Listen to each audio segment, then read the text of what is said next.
بيبدأ فيلم النهارده ببنت صغيرة اسمها ديانا، وكانت بتحب المحاربات وبتتفرج عليهم وهم بيتدربوا وبتحاول تعمل زيهم. وبنشوف القائدة انتيوبي وبنعرف انها اخت الملكة وقائدة جيش الامازون، وبتاخد بالها من ديانا وبتركز معاها وهي بتقلد المحاربات. ولما بتوصل الملكة بتجري ديانا وبتنط وبتمسكها الملكة وبتاخدها معاها على الحصان، وبنعرف انها بنت الملكة. وبتسأل امها امتى هيجي ميعادها عشان تتدرب وتبقى محاربة، وبتكون الملكة رافضة وبتقول انتيوبي انها جاهزة للتدريب وممكن تبدأ. لكن الملكة بتصمم على رأيها وبتقول ان مفيش داعي وان مفيش حاجة تخاف منها، وبتقاطعها انتيوبي وبتقول لها انهم لازم يبقوا مستعدين لاي غدر. وبتسأل ديانا امها الملكة عن كلام انتيوبي ومين اللي ممكن يغدر بيهم، وبتقول لها الملكة انها تحكي لها قصة شعبهم والمملكة بتاعتهم من زمن بعيد. في بداية الزمن ايام ما الآلهة كانت بتحكم الارض، كان زيوس هو الملك وهو اللي خلق الكائنات، وخلق كائنات حية وسماهم البشر، وكانوا طيبين وكويسين. لكن ابنه أريس حس بغيرة من ناحية البشر، فقرر ان هو يدمرهم، وكان هو إله الحرب. وابتدى يلوث قلوب البشر بالغيرة والحقد وخلاهم يتقلبوا على بعض ويحاربوا بعض. ومن هنا الإله خلق الأمازونيات عشان ينشروا الحب في قلوب البشر. لكن أم ملكة الأمازون عملت ثورة عشان أريس استعبدنا وكانت عايزانا نتحرر، بس هو ابتدى يقتل فينا وما كانش ساكت، وبيتدخل الإله زيوس وبيحارب أريس وبيقدر يتغلب عليه. وبيهرب أريس ومحدش عارف مكانه، لكن زيوس كان عارف انه هيرجع في يوم من الأيام، عشان كده ساب سلاح نقدر ندمر بيه الإله أريس. وقبل ما يموت زيوس عمل الجزيرة دي وخلاها مخفية عن العالم عشان أريس ما يقدرش يوصل لنا لحد الحرب الأبدية. وبتسأل ديانا عن السلاح اللي يقدر يقتل الإله أريس، وبتاخدها الملكة عند برج كبير وبتوريها السيف، وبتنبهر بيه ديانا وبتسأل عن اللي يقدر يمسك السيف ده ويحارب بيه. وبتعرفها الملكة انها نفسها محدش يستخدمه ويكون أريس مات، وان كده كده الشخص ده مش هيبقى ديانا لأنها في أمان ومفيش حاجة تخوفها. وبتركز ديانا مع السيف وبتتمنى تكون هي صاحبته. وبعد كام سنة وبنشوف انتيوبي وهي بتدرب ديانا من ورا الملكة، وكانت مؤمنة ان أريس هيرجع في أي وقت عشان يدمر البشرية. وبتعرفها انتيوبي انها عندها قدرات ولازم تستغلها وتتدرب كويس. وبتوصل الملكة وبتكون متضايقة ان أوامرها ما اتنفذتش، وبتدافع عنها ديانا وبتقول انها هي اللي طلبت منها تدربها. وبتأمرها الملكة انها تروح على القصر، وبتدافع انتيوبي عن نفسها وبتعرف الملكة انها ما سابتلهاش خيار تاني، وانها لو ما علمتهاش القتال تبقى بتتخلى عن واجبها. وكانت الملكة مقتنعة ان مفيش حرب ومفيش أريس، وانه اكيد مات لما كان مجروح. لكن انتيوبي بتأكد ان أريس عايش وان رجوعه مسألة وقت. وهنا بتعترف الملكة وبتقول لانتيوبي ان كل ما زادت قوة ديانا كل ما بيقرب انه يلاقيها. فبتقطعها انتيوبي وبتعرفها انها بتحب ديانا زيها بالظبط، لكن هي دي الطريقة الوحيدة لحماية الأمازونيات. وهنا بتقول لها الملكة انها تدربها تدريب مفيش أمازونية اتدربته قبل كده، لكن بشرط ما تعرفهاش حقيقة نفسها ولا أصلها. وبعد كام سنة تانيين وبنشوف الملكة واقفة بتتفرج على ديانا بعد ما كبرت، وكانت قوية ومعاها حبل قوي وبتتفوق على أي حد حتى المحاربات القدام. وهنا بتبصلها انتيوبي وبتروح عليها وبتقتلها وبتضربها وبتقول لها انها اقوى من كده بكتير. فبتهجم عليها ديانا وبتوقع منها السيف، لكنها ما استسلمتش وزقتها ومسكت السيف تاني، وكانت بتعلمها درس في الحذر الدايم من الخصم حتى وهو في اضعف حالاته. وهنا بتضم ديانا ايديها وبتطلع منها قوة خارقة، وبتطير انتيوبي بعيد وبتوقعها. وما كانتش ديانا مصدقة اللي حصل، ولما بتروح عندها تشوفها بيقولوا لها انها تخليها بعيد وكانوا زعلانين. وبتتضايق ديانا وبتروح جري عند البحر، وبتتفاجئ بطيارة في السماء، وبتقع الطيارة دي في البحر، وفي ثواني بتروح وبتنط في المية. وكان الطيار فقد الوعي وبتوصل عنده ديانا وبتقدر تنقذه وبتشده وبتطلع بيه على بره. وبنعرف ان في اسطول كان بيطارد الطيارة وعايزين الطيار، وبيتفاجئ قائد الاسطول ان في ضباب كتير وفي جندي بيمد ايده والدنيا بتنور، وبيتضح ان ده حاجز بين الجزيرة وبين العالم الخارجي. وهنا بيفوق الطيار وكانت ديانا واقفة قدامه، وكانت اول مرة تشوف راجل ومش مصدقة. وبتعرفه ان الجزيرة دي كلها ستات بس، وبيسألها الطيار هما فين، وبتعرفه انهم في تيمسكيرا. وفجأة بتظهر السفينة وزوارق كتير وبدأوا الجنود يضربوا نار، وبيعرفها الطيار ان دول الألمان. وبتوصل الملكة وبتأمر الطيار يبعد عن ديانا، وكانت انتيوبي جهزت الأسهم النارية وابتدوا يردوا على ضرب النار. وابتدت حرب قوية وكان جيش الأمازونيات متفوق وبيحارب بطريقة قوية، وكانت الملكة بتحارب بنفسها. وبنشوف جندي مصوب على ديانا، لكن انتيوبي بتجري وبتاخد هي الطلقة مكانها، وبتجري عليها وبتعرفها انتيوبي ان الوقت جه وانها تروح. وبتسألها تروح فين لكنها ماتت. وكانت الملكة والجيش كله مش مصدقين موت انتيوبي. وبتروح الملكة على الطيارة وبتقول له ان هو السبب، لكن ديانا بتدافع عنه وبتقول لها ان هو كان بيقاتل معاهم. وبتقول محاربة ازاي واحد بيقاتل ضد اهله؟ وبينطق الطيار وبيقول ان دول مش اهله، وبتهاجمه وبتقول له لا وان لبسه زي لبسهم، وبياخدوه عشان يحققوا معاه. وبيقولوا انه كابتن طيار ستيف وانه طيار من القوات الامريكيه، وكانوا رابطينه بحبل. وبتقول له ديانا ان الاله هيمستا بيأمره ان هو يقول الحقيقه، وكان بيتقل من سخونه الحبل. وبيقول ان مهمته كانت التجسس، وان المخابرات البريطانيه عرفت ان الجنرال الالماني هيزور مؤسسه عسكريه سريه في الدوله العثمانيه، وانه عمل نفسه طيار الماني ودخل معاهم. والمعلومات كانت بتقول انه جيش ضعيف ومفيش اسلحه، لكنه اكتشف ان الاتراك بيدوهم اسلحه وجنود وعتاد كبير. وان في دكتوره اسمها ايزابيل بتصنع اسلحه سريه هتموت كتير من البشر.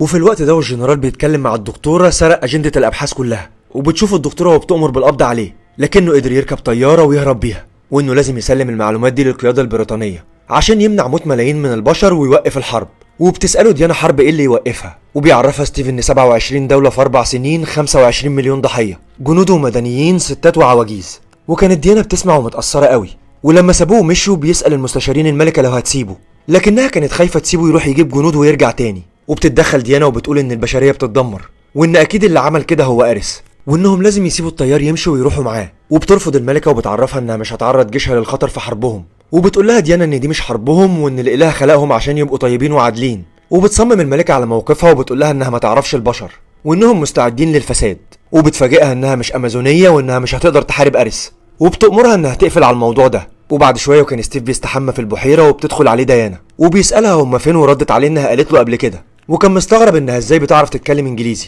وبتفهمه ديانا انهم بيتكلموا بكل اللغات الموجوده على الارض، وبيشكرها ستيف انها انقذته من الغرق. وبتتاسف ديانا وبتعرفه ان واجبهم المقدس هو الدفاع عن العالم، لكن القرار مش في ايديها، وان امها الملكه هي صاحبه القرار.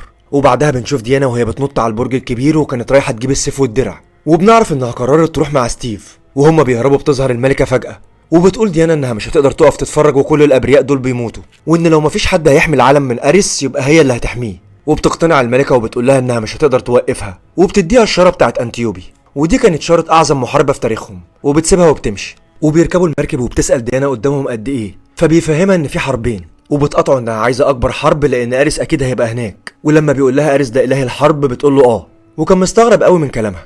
وبيقترح عليها يروحوا على لندن ويجيبوا جيش يساعدهم، لان مش هينفع يحاربوا لوحدهم حتى لو معاهم السيف. وبتعرفوا ان لو اريس مات مش هيبقى في حرب، وان الالمان هيوقفوا الحرب لان البشر بطبيعتهم طيبين.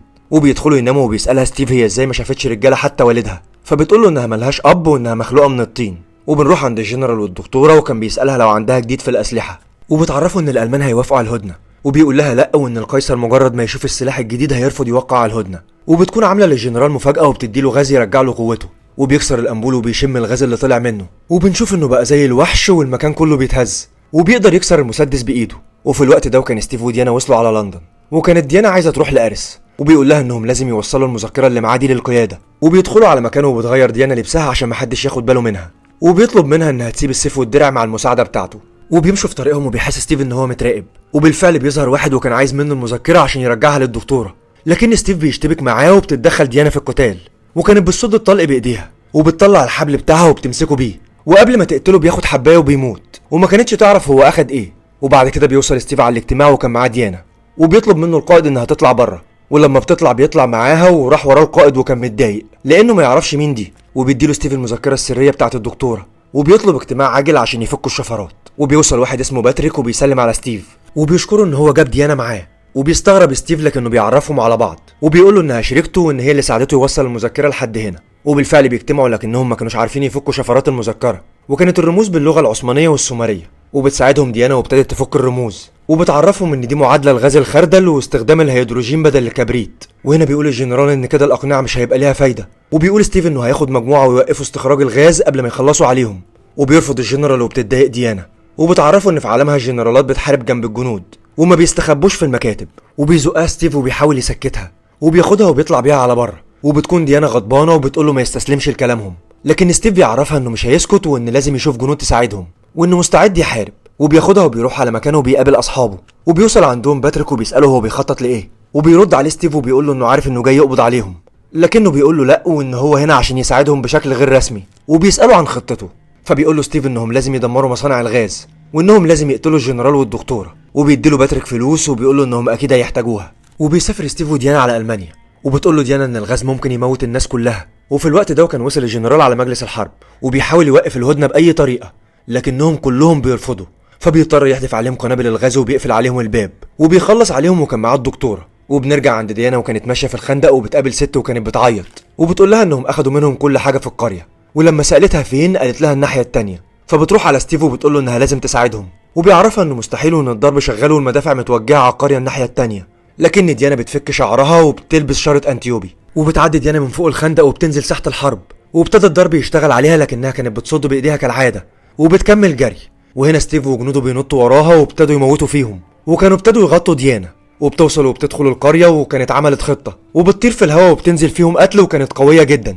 ولما الضرب بيشتد بتطلع الحبل بتاعها ومش هترحم حد، وبتقدر ديانا انها تحرر القرية كلها. وبينزلوا الاهالي وبيسلموا عليها وكانوا فرحانين قوي. وبعد شوية وبيكلم ستيف باتريك وبيقوله ان هو هيرجع على مركز القيادة الألمانية، لكن باتريك بيمنعه ان هو يروح عشان الحفلة اللي هتتعمل للتوقيع على الهدنة. وبتقول ديانا ان الجنرال هو اريس وانهم لازم يوقفوه، وبيصمم باتريك على الرفض، وستيف بيعمل نفسه انه مش سامع وبيقفل السكة. وبيروحوا مع بعض على مركز القيادة الألمانية، وبيدخلوا فعلا على الحفلة، لكن ستيف كان خايف على ديانا وعايزها تفضل بره. وفي الوقت ده بيضرب الألمان الغاز على القرية، وبتركب ديانا الحصان عشان تروح تنقذهم. ولما وصلت كانت القرية اتدمرت خالص. وبيوصل ستيف وبينادي على ديانا، وكانت منهارة وبتحمل ستيف مسؤولية انها ما قدرتش تنقذهم، وان هو اللي منعها من قتل اريس. وبتركب الحصان وبيقول لها ستيف انها تمشي ورا الدخان وهتلاقي الجنرال. وبتوصل ديانا فعلا وبتلاقي الجنرال، واول ما بيشوفها بيضرب عليها بالنار، لكنها بتصد الطلقة وبترد عليه وبيجري وبياخد جرعة الغاز عشان يبقى اقوى. وبينزل ضرب في ديانا لكنها كانت قوية، وبتضربه وبتقف وبتقوله انها ديانا بنت الملكة هيوبليتا، وان غضبه على العالم انتهى. وبتطلع الحبل وبتربطه وبتطير بيه لفوق، وبتنزل بيه وبتطعنه بالسيف وبتخلص عليه. ولكن الحرب كانت لسه شغالة، وبيوصل عندها ستيف وبتقول انها قتلت اريس لكن الحرب ما وقفتش، وان المفروض لما اله الحرب يموت الحرب تقف. وبيفاجئها ستيف ان اكيد العيب في البشر سواء اريس موجود او لا.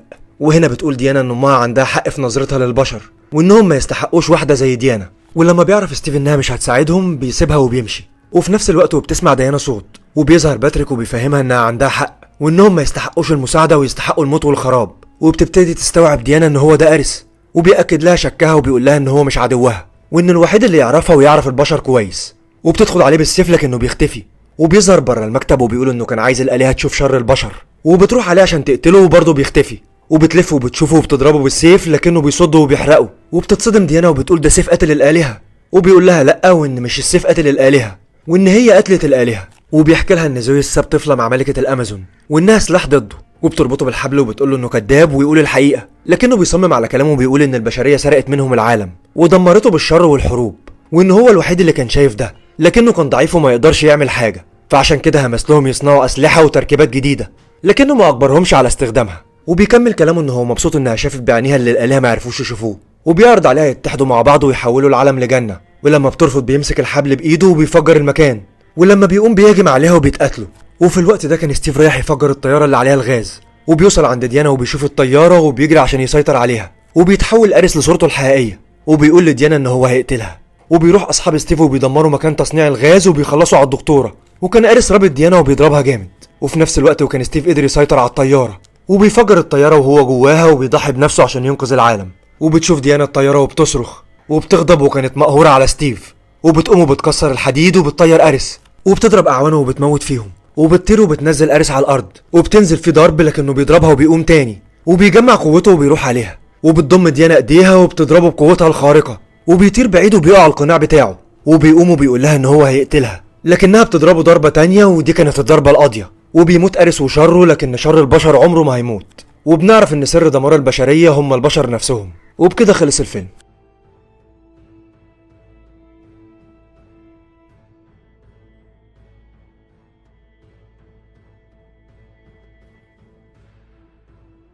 سجل الفيديو ده أحمد فؤاد، وكتبه محمد عباس، ومنتجه الفنان فارس أحمد فؤاد.